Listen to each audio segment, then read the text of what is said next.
And when we jump into number one now, very key, we're going to talk about Nick. It's understanding Nick and how Nick came to be the 10-0 boxer and the road he's on. So, Nick, the first and foremost, if I met you on the street, the last thing I would guess is boxer, not because you're not built for it, not because you're not badass in the ring, but you're just such a nice guy. You're so down to earth. You'll do anything for anybody, no attitude whatsoever. How is this gentle soul a vicious fighter in the ring? Tell us about it. To be honest, I heard that all the time. Like even when I was an amateur, and then I tell even my biggest supporters, my friends, that I'm gonna be a pro boxer. They'll all say the usual. You're not like that. You're a nice guy. You have to be born in the streets to be a boxer. You have to be broke and desperate. That's all like misconceptions. What I kind of tell people is this. I have lots of other things I can do for a living. I chose to do boxing. I chose to put my body through all this, the training, the sacrifices. I chose to do it. So what I like to tell people is like, do you think that makes me less or more dangerous as of a fighter? Because like I'm choosing to do it not because I have to. So I'm not doing things just for money. I'm doing things for love, money, and for the sport. So to me, it's nothing like vicious about it. It's more I'm just a competitive person. No matter what it is, I always want to win. I always want to compete. I always want to try my best. So that's what it is to me. It's not necessarily a fight. It's more just a competition. So that being said, Nick, I mean, you came into this world, you know, little kid growing up, teenager, then young adult. Where was it born, Nick? Where did it come from as far as from the moment you're born to the time you first got into a ring and sparred or hit your first bag? Tell us, like, where did it all start for you? So my whole thing was being an athlete. I've started. My parents, I didn't have a hard life whatsoever. I had a pretty easy childhood. I grew up lucky. I was lucky enough to play any sport I want.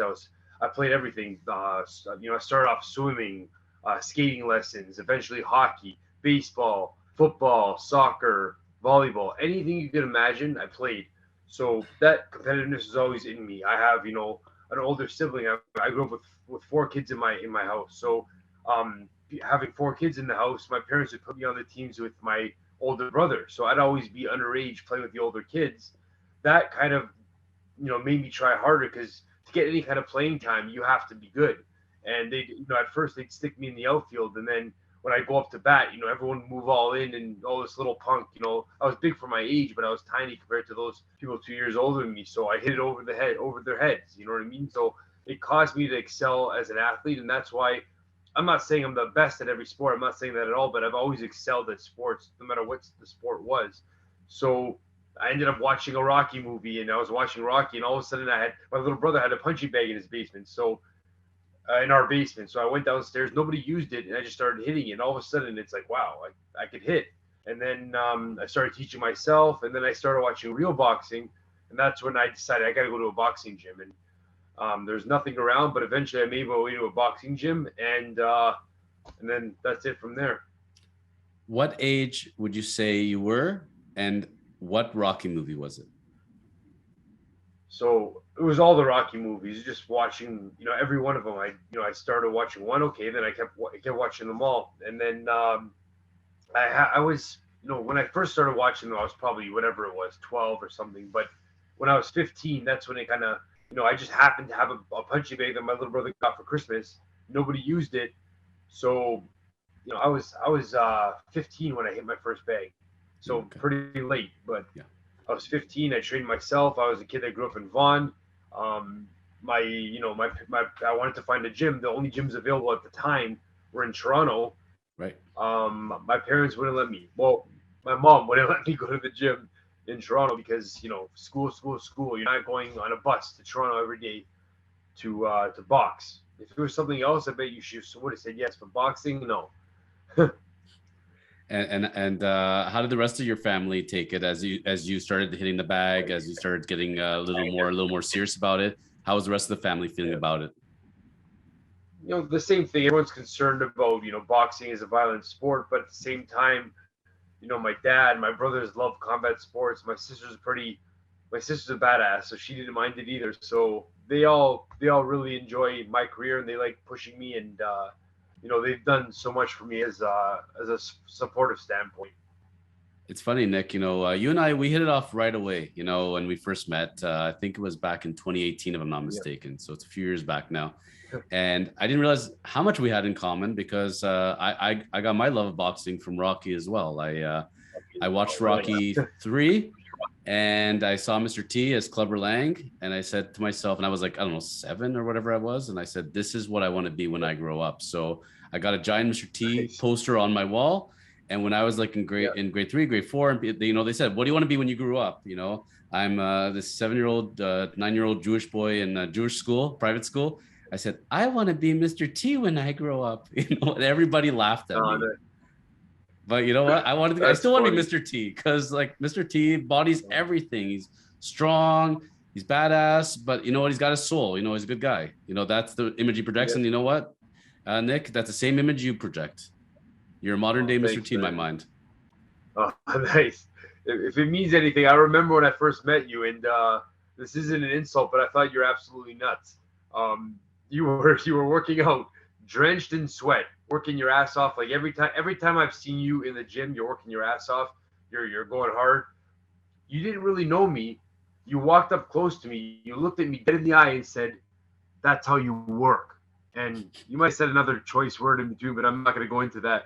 But that's what you said, and it was great to see because you had this passion, and that was awesome to see, especially in the gym, because that's where people that when people talk about working out and stuff, and then they go to the gym and they get humbled. You push yourself every time, and I really appreciate seeing that in the gym.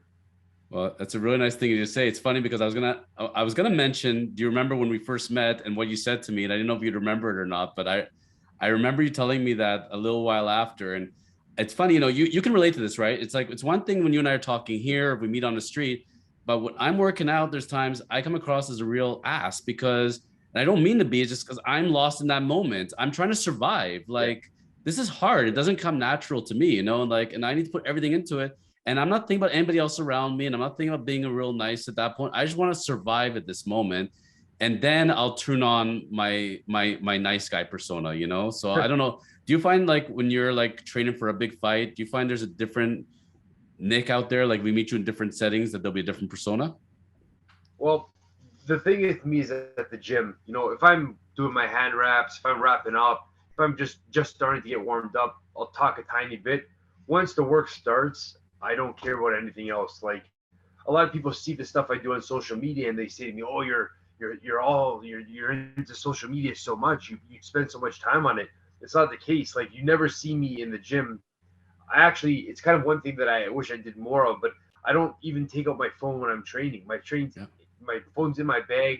I'm not worried about it. I'm immersed in my training. It's like that's my work time.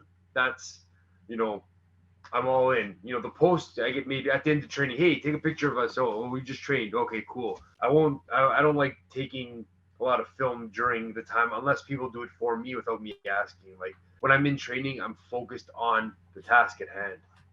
That's amazing, and I've noticed that with like when I was a young kid, I used to go get a lot of autographs from pro athletes. I was a big baseball fan, hockey guy. And I always noticed, for example, in baseball, when you got a starting pitcher, when it's a day that he's pitching or the day before, generally, they don't sign autographs. They don't want to talk to you. They're lost in that one moment. They got that 1 or 2 days every rotation where they got to be focused on the lineup and what their game plan is.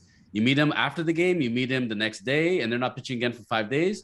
Back to being the nicest person in the world. But when you meet them on that day, they're like, I'm sorry. Either they don't talk to you at all, or they're like, I'm not in that moment right now. Sorry, I can't be talking to people. I gotta focus on my task at hand. So I've always respected that, and that's kind of I never intended to be like that. It just comes out naturally. I think Yeah. you don't really choose how you're gonna feel your emotions.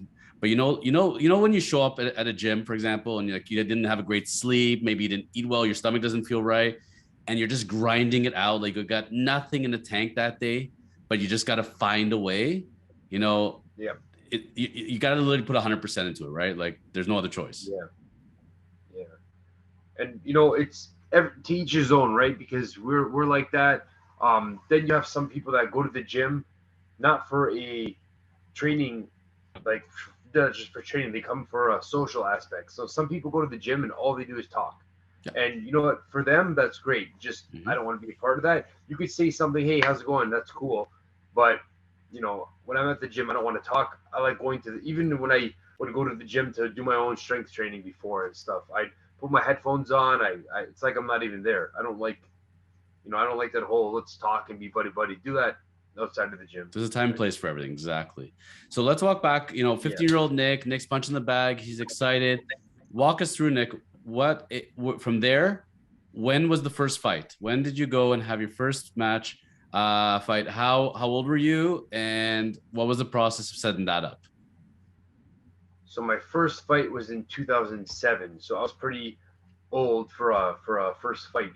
I was 2007, so 15 years ago. I was 20 years old. Okay. So 5 years. So 5 years you're working into the first fight. It is what it is. Okay, so 5 years you're training for it. Yeah. So I didn't step into. Yeah. So I didn't step into an actual boxing gym until 2006, late 2006. So I had 6 months of training before I actually had my first amateur fight, like actual training.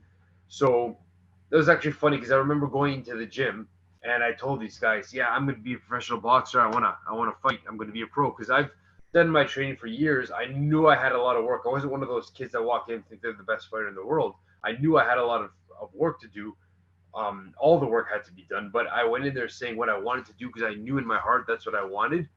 And the guy looks at me that signed me up, the owner of the gym actually, and he looks at me, he's like, yeah. Didn't even really look at me in the eye. Yeah, here you go. And I remember I wrapped up and I started hitting the bag. The guy ran across, holy shit, and he started saying stuff, right? Because he hasn't seen anybody at the gym that hit like that, and I wasn't even trained. So from there, right then it was boom, boom, boom, right? Train. I trained, I think, after 6 months. I had my first fight. It was a great event. It was in front of 500 people. I still remember it. It was awesome. like it was yesterday, I'm sure. Yeah. I remember seeing you at the ACC, and you were the opening fight for a big card that day. Yep. And the way you walked down to the ring, and you just took care of business. And Nick, I don't know how many times you stepped into an arena that size, but you walked out there like it was the most natural thing in the world. You've done this a million times. Yeah.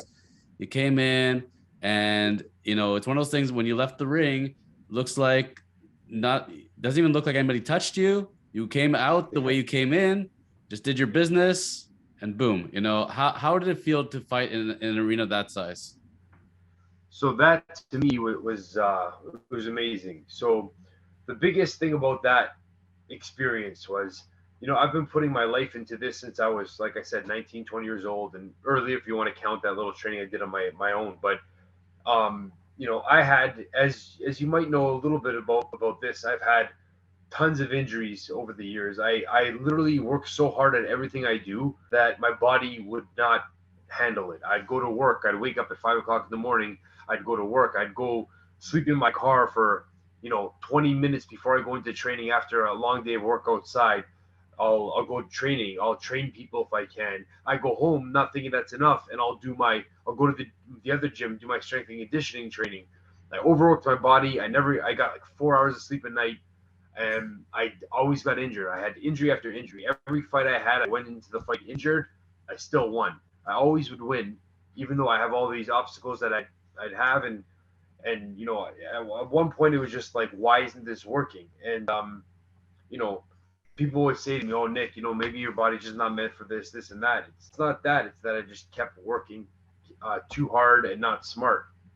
And long story short, to answer your question, when I was pro, I'd hear people, okay, but when are you going to go pro? And I'm like, I am pro. I'm, at that time, I'm 4-0 as a pro. Right. Yeah, but when you can be like a real pro when you're on TV? Because like to the general public, they don't understand that there's professional boxing everywhere. You can go to Mexico, right, like Canelo did when he was 15, and he's fighting in a little junkyard, but it's a pro fight because it's sanctioned. So people just assume that professional is only what you see on TV with Mayweather and this and that. Right. So when I got the call to fight at the ACC, it was 4 weeks after my fourth fight, and that's a very short turnaround. It's like old school stuff. That's very I fast. relished at the fact I actually asked for it. Yeah, I asked for it. Like when I found out they moved the event from Quebec to Ontario, I said to Lee Back, my promoter, I go, put me on the show. He goes, the show's already full, but I'm going to do my best. I get a call within a day. Nick, you want to fight? Boom, done. So I got Amazing. on the call for ACC. So that really opened people's eyes. They see, me on the big screen. They see Lee Baxter Promotions, Floyd Mayweather, Mayweather Promotions. I'm on the show with Mayweather Right, Promotions. right. All of a sudden, I sold over $20,000 worth of tickets myself, and I only had like 2 weeks to sell tickets, and I sold I over was one of them. $20,000 myself. Yep, yeah, yes, sir. I was sitting And in the and Knicks seats people that night. It finally was said, amazing. yeah, thanks, man. And So, then and people all of a sudden, I was going to say, and for the people listening, it's now called the Scotiabank Arena, where the Toronto Maple Leafs, Toronto Raptors play. So this is a big facility. This is no joke. Like, this is the big time. So yeah, it was quite a night. yeah, it was awesome. And that what you said, kind of, you noticed that because you've done all this stuff your whole life, and right when I was done the fight, it's like, I jumped on the ropes, like I was very happy, right? And I got the stoppage, and right then I'm saying, like, in my, not that I'm doing this for anybody else, but at that moment, I pound my chest and I'm like, that's, I'm here. No more of this. Oh, Nick, you can't do this. Nick, you won't do this. Oh, when are you going pro? It's like, now what are you gonna say? I'm here and I'm winning and I'm doing it. Today, I always have a theme for the chosen life, and when we have each episode, and sometimes it crafts itself as we come together, and I'm looking ahead, and we already brought up Canelo. We're going to talk about him in a moment, but really, for me, sports, boxing, it's mental. It's not the physical part of it. Anybody can go punch a bag. Anybody can go and learn everything. It's that mental side. I find the person that with the less talent but strong mentally is the one who's going to win it out. The person who can grind it out, the person who, puts everything else aside and can just go and do it, right?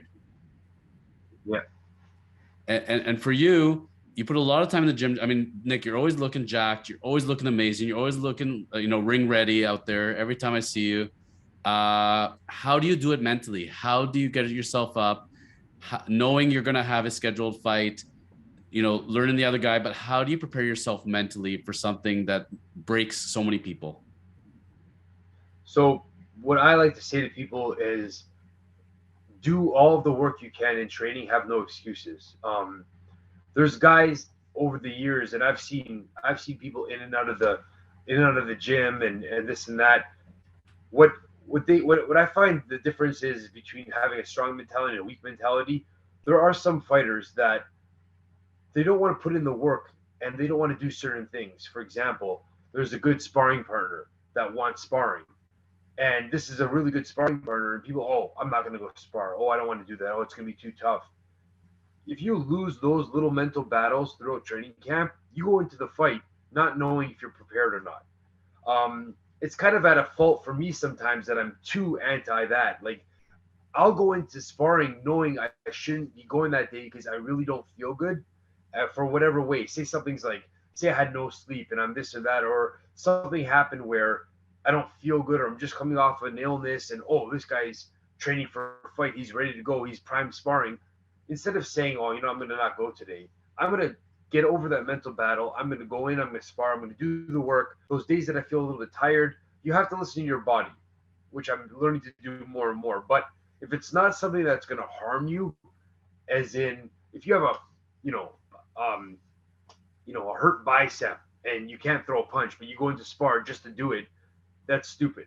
But if you're just a little bit tired, or if you don't think you're in good enough shape to do something like a lot of people do, you're going into those battles and you're already losing them if you say no. You're already one step down in the fight. And then when you go to fight, all of a sudden it's like, oh, is my cardio there? Oh, this, you're going to doubt yourself. I don't leave any stone unturned when I'm training. So when I go into a fight, that's out of the book. I don't question if I could last. I don't question if, I question if that guy could last with me because I put in all the work. I love it. I love it. So like you said, if you're second guessing yourself, you're already done at that point, and all you can, and and you're just the best you that you can be. Thank you for enjoying today's episode of the Chosen Life podcast.